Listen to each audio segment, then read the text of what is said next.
All right, let's continue stitching on this piece, our landscape that we're making. How have you been doing so far? Are you happy with how you've chosen your fabrics and how you've laid them out? Have you tried to balance color, texture, feel all the way around so where it feels balanced to you? Learning to make the right composition choices and learning to actually evaluate balance and things like that come with practice. So if you don't get it right the first time, don't worry about it, because it comes with practice. Your eye, your sense of proportion, everything gets better and better the more you do it, okay? You don't even have to really work at it. It just happens. All right, let's take this. Let's see, which way do I want to work? I think I want to work this way. And we're going to do an overcast stitch on this gauzy bottom part here and get it sewn down of this blue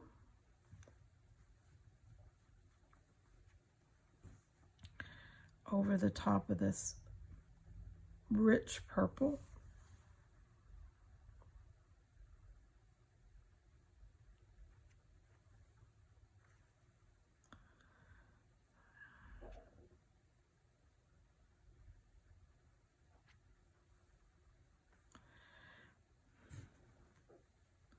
Let me bring you down so you can actually see my stitching better.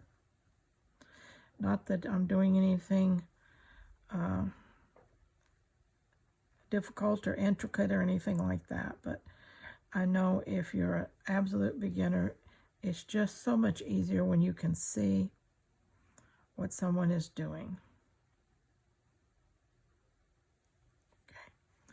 If you have a piece that is a little puffy or wrinkled or something like that, don't sweat that, because you can always come back and put more stitches in. Okay.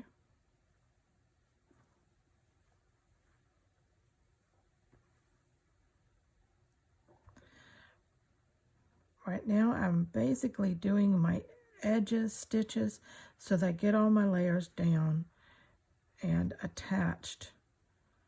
Then if I want to come back and do more stitching or embellishing, I can do that. Okay.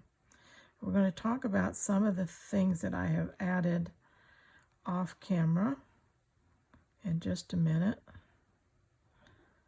And you'll see how they're embellishing, adding a little more depth of field or interest to the piece.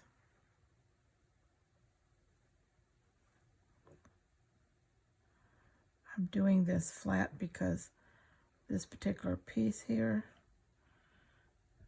it's just hard to get it, hold it without it all coming up.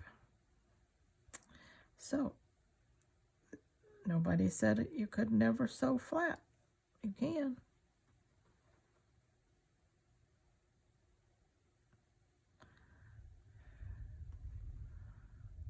Okay, all right. And I still have quite a bit of this, so I'm going to turn it, and I'm going to come down under this peachy color, and I'm going to use this same blue and do the same thing. I'm going to be just overcasting, getting these soft gauzy edges down. And I like the little tiny bit of fray and gauzy separation, because again, that just seems to give it an organic feel, in the sense that things grow that uneven. They don't grow perfect edges. And So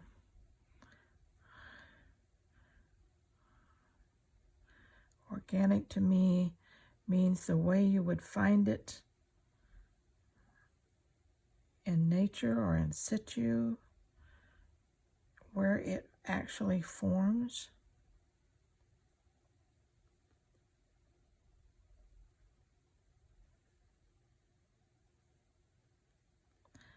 I'm going to work some of that fullness down in there and then come up under it.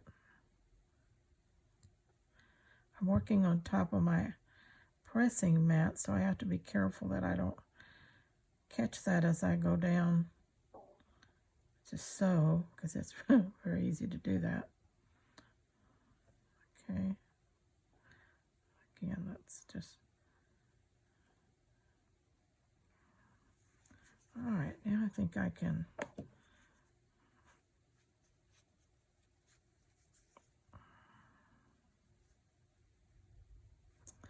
Forgot to pin that one down. Let me do that while we're at it. Okay, right there. Now, I think I can do that by holding it now. And I am fixing to run out of thread. So I am going to just tie it off.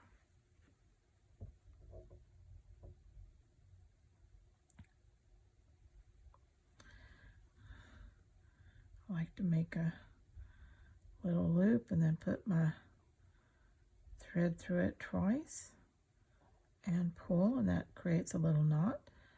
Then I like to run my thread a little ways away from it before I cut it, and that doesn't create a bunch of buildup in one place. All right, now I have another needle threaded here, so let's just pick up with that and go with it. It is a kind of a mauve-y color, so it'll work in just fine.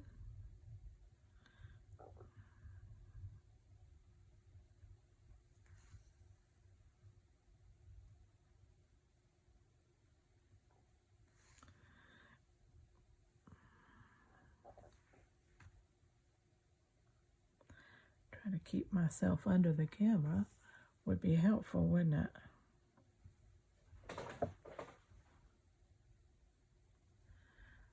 Okay. We're just stitching along, that's all we're doing. This landscape.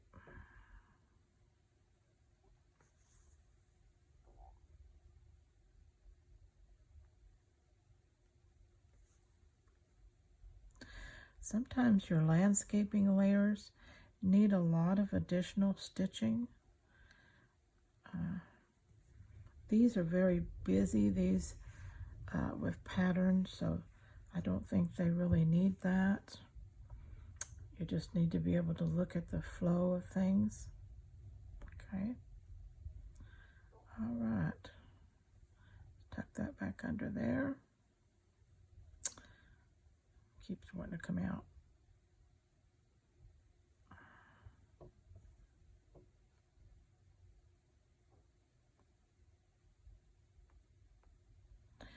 All right. If you remember this big piece here, I broke it up with a piece I laid in here and then this little piece here. Now, this over here, I'm going to put a little bit of this yarn here. This is going to pull in this color a little further down, plus just give me some texture interest right there, okay? Texture change. So right now I'm going to come down to the next layer here, right where that yarn is laying, and I'm going to again overcast, and I'm overcasting the layer underneath it and catching the yarn as I do. Okay, we don't need that piece anymore. All right. We're just going to let this yarn play out wherever it wants to as we do that. Catch that piece. Some of my stitches will be longer, some will be shorter, depending on what I'm trying to do to catch the yarn. Okay. I'm just catching the yarn on top for right now, not sewing it down all the way through it.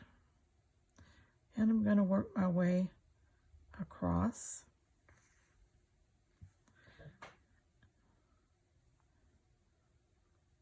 And pick up the next line.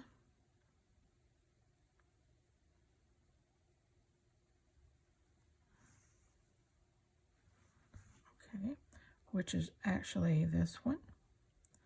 And I want to tuck that under so that it appears to be behind this piece. That's important as we're structuring up and getting depth of field. We want our strata layers to be realistic. Okay, as we come forward, things naturally are going to be laying over the top of. Every once in a while you can reverse that for interest, like I did on this piece right here, because coming with this piece over the top just gave me a rough edge that really plays like the rough edge of this purple, okay? Blending in with this. It doesn't mess up the depth of field. But if I let this piece come over the top of this and didn't bury it under this, then I would be messing that up. That's, you know, I could do that. I could tuck it in and let it come out and things like that. But think about how the heels and things lay when you're looking at a landscape and how one overlays another as they come forward to you. Okay, again, we are just getting the outer edge here. Overcast stitch using, I'm continuing to use that. Now, here's a difference. Let's take this out. Now, before, we haven't got this one totally, so we're going to lift that up and we're going to tuck this one under it. Okay. Now,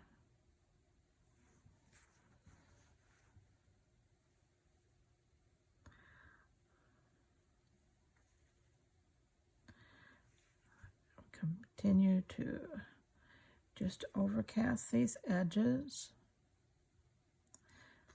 Catch our little corners.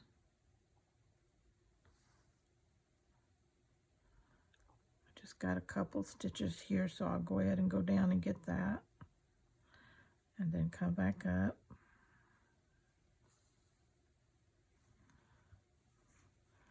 And continue along.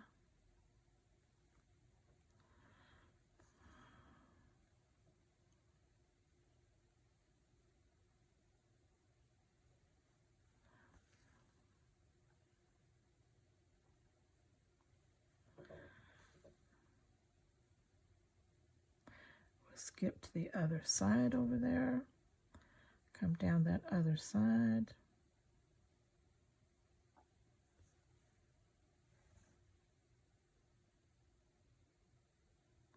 You can see this is not hard. This is just taking your time, working with your edges. No fancy stitching at this point. You can always come back and add fancy stitching after you've got these pieces down. When you get more experience, you can do your fancy stitching as you're getting your pieces down.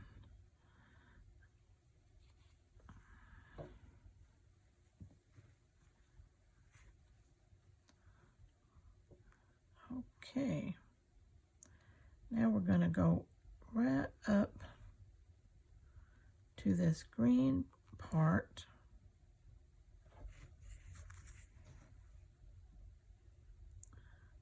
And we're going to catch that green and then catch the purple underneath it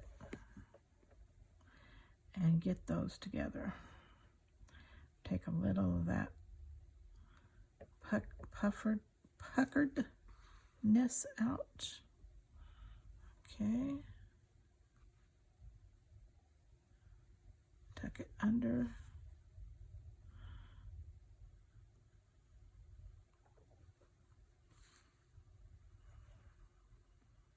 This has a pinked edge along this green piece because this is a woven piece and it unravels very easily if you don't use pinking shears when you cut that fabric. So I usually always use pinking shears on that. I do not want it unraveling while I'm working it into something else. A little bit of it is okay, and in some cases, if the unraveling works for me, it's okay, but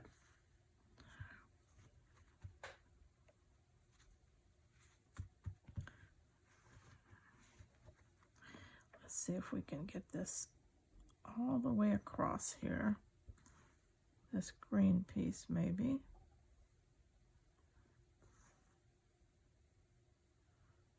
I'm stitching in the valleys of this pinking, not in the peaks, but in the valleys. Gives you a perfect little pattern to set up, plus in the valleys looks natural.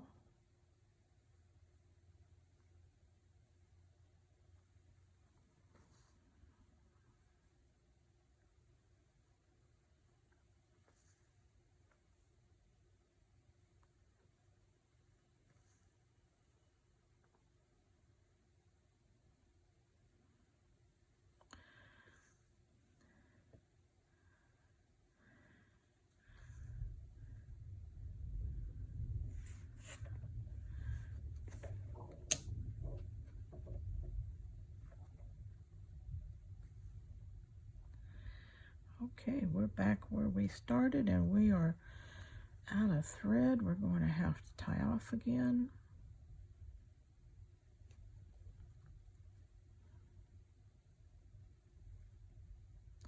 Go through it twice, make the knot, give yourself a little distance, and snip. Okay.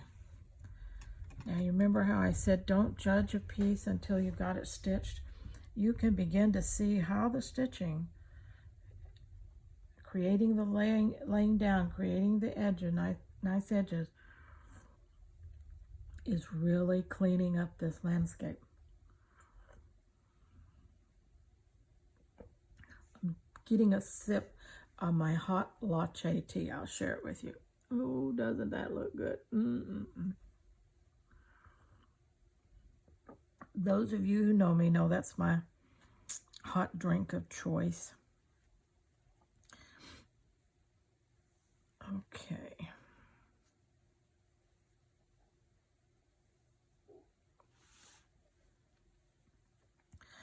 Now our next round is we will want to come down this edge, up here and along here. So I think that mauve color, I still have another strand of it that we just used, will be good for that. Now, what I'm going to do this time is part of this I'm going to do an overcast stitch, and part of this I'm just going to do a running stitch or straight stitch.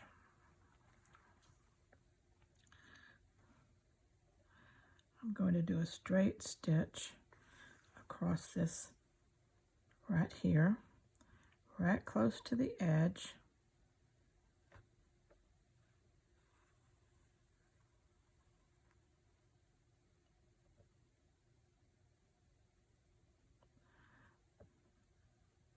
This is cotton, quilting cotton fabric. If it wants to fray a little bit along the edge, that's fine. This running stitch here will keep it from fraying out, but rough edge along that edge will not hurt anything. In fact, it will add to the landscape look. Okay, just I'm sewing close to, not too close and not too far.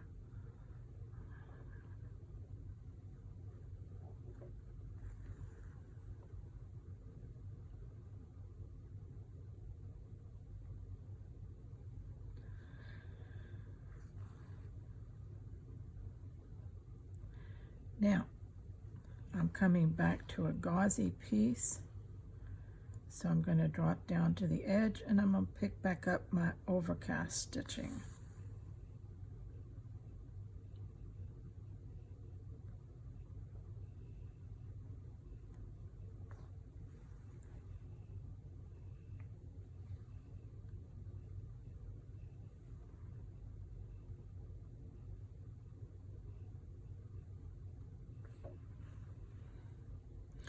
Now, when I made this landscape and I layered fabric over each other, I didn't take the bulk out. I didn't go back and cut out fabric that wasn't going to show and things like that. I'm just taking the time and the effort to sew through them. Okay?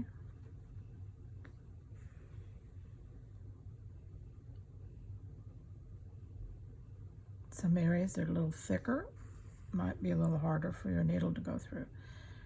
It's one of the reasons I love a milliner's needle that I'm using. It is long, skinny, sharp, and it goes through most fabric and layered fabric just really well. I think one of the things I like about it so much is that it's long, pretty long needle. For me, handling a short needle, I have some shorter needles that are quilting needles, but they just give me nightmares sometimes. I can't handle them as well as I used to. My fingers are stiffer and things like that, so you find a needle that works for you. And if you've never tried milliner's needles, you might try it. I believe this is sized on the package 3/9. Let me check that for you. Size number 3/9. It's by Dritz.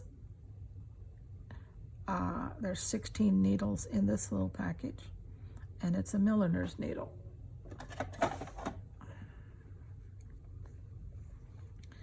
If you use them or you try them out and like them, let me know. I like to know if some of these things work for somebody besides just me.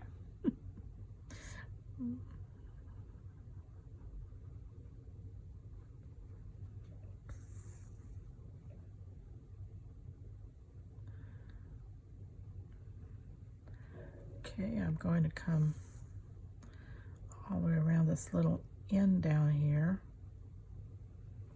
Then I got to go back and pick up the back part that I passed up.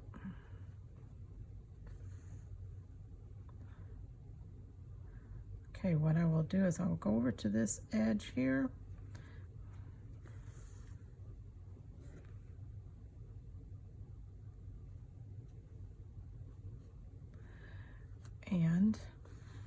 work my way back because there is a different layer here you may not have noticed. But this little piece was tucked under a bigger piece. So I need to come back and catch the top of that one.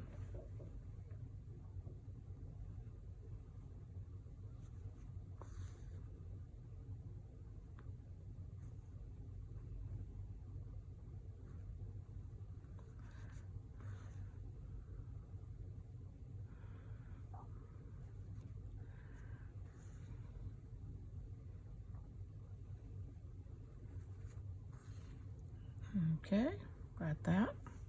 Now we're going to go back up and we're going to catch this purple cotton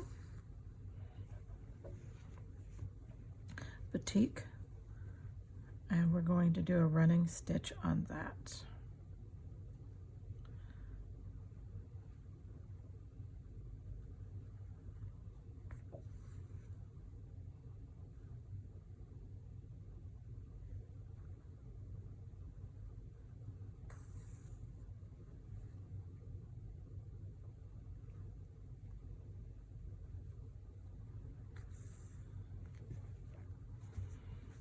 Okay, are you seeing how that's looking? Larry got pretty good, isn't it? And when you start stitching it, your layers lay tight so they start flowing into one another. They don't look so ridiculous, just one laid on top of the other with pins running through them.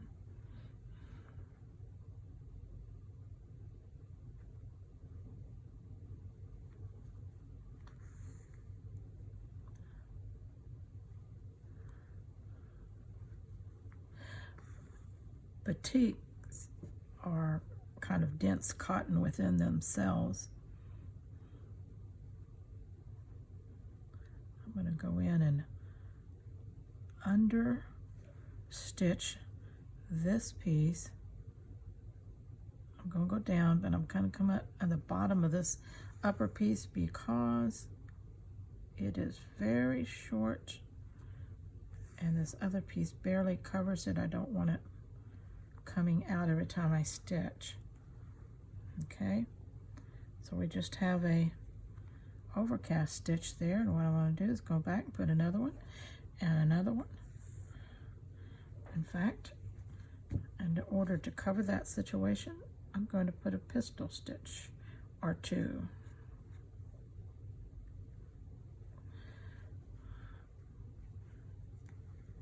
Just to make that whole thing look like that's exactly what I wanted to do.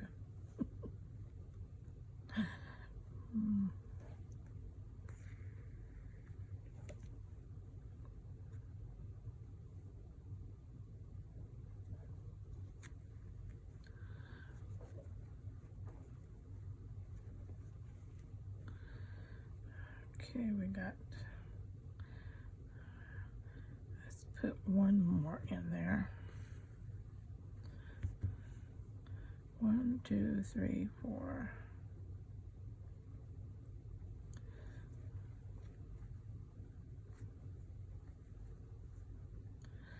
I'm gonna let my thread unwind there. Now I'm going to pick back up with the straight stitching. Okay, I'm going to take that one out, and I'm going to take that one out and just hold it with my finger.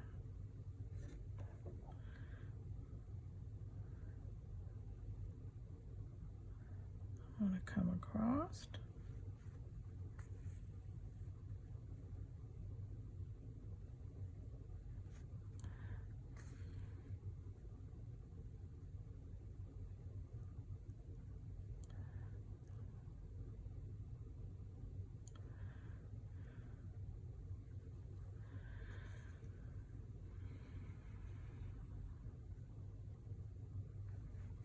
Okay.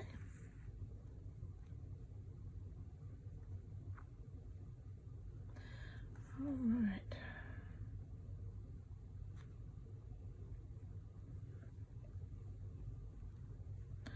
Well, that's looking pretty good. Okay, let's get one more little stitch here on the end.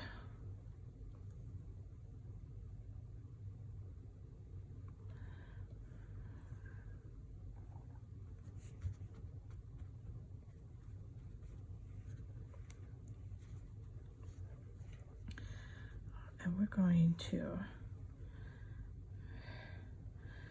tie that off.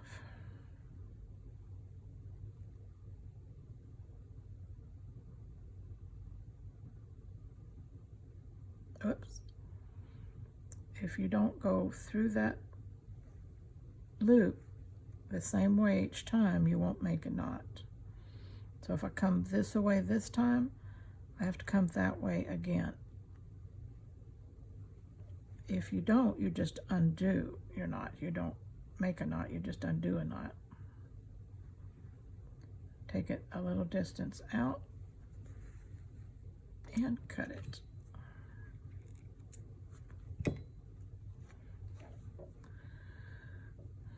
Okay, let's look and see what we've got here. Looking pretty good. This little piece is going to tuck under that, and it's just, again, like we tied in this deep purple with these purples. Okay, we're tying in this peachy color over here with this little bit of peach, and again we're pulling a little of the blue down on this side, so that all of our colors really are blending well and pretty, aren't they? Looking good. All right, till next time, let's stay scrap happy. Good morning, everyone. The moon is going down, at least in my landscape it is. Isn't that pretty? I finished it. I love it. Let's look at it. I threw out some pieces that I started with the throwdown, and I added a few extra. Remember that the throwdown method in the beginning is to just get you started. The worst part about any project is the beginning. That's what scares us. But if we can get something down, we can run with it. All of us can do that. So let's try the throwdown method for things that we want to start. We're not sure about where to begin.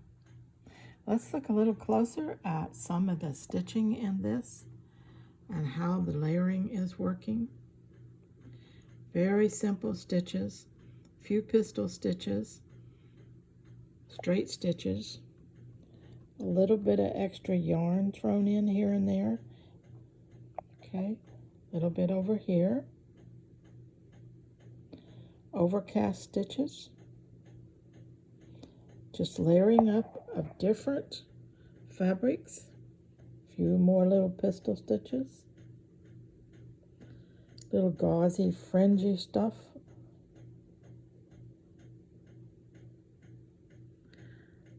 Some yarns.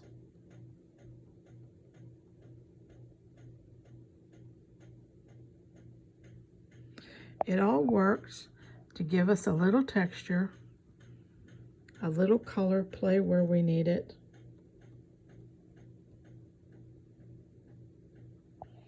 And it all comes together.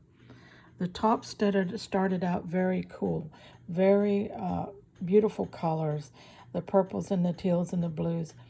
And so as I worked down, I did want to bring those color tones in, even though the rest of the landscape is in a warmer tone. But bringing those colors in balanced the piece out altogether, and that's very important. So I hope you'll try one for yourself using the throwdown method.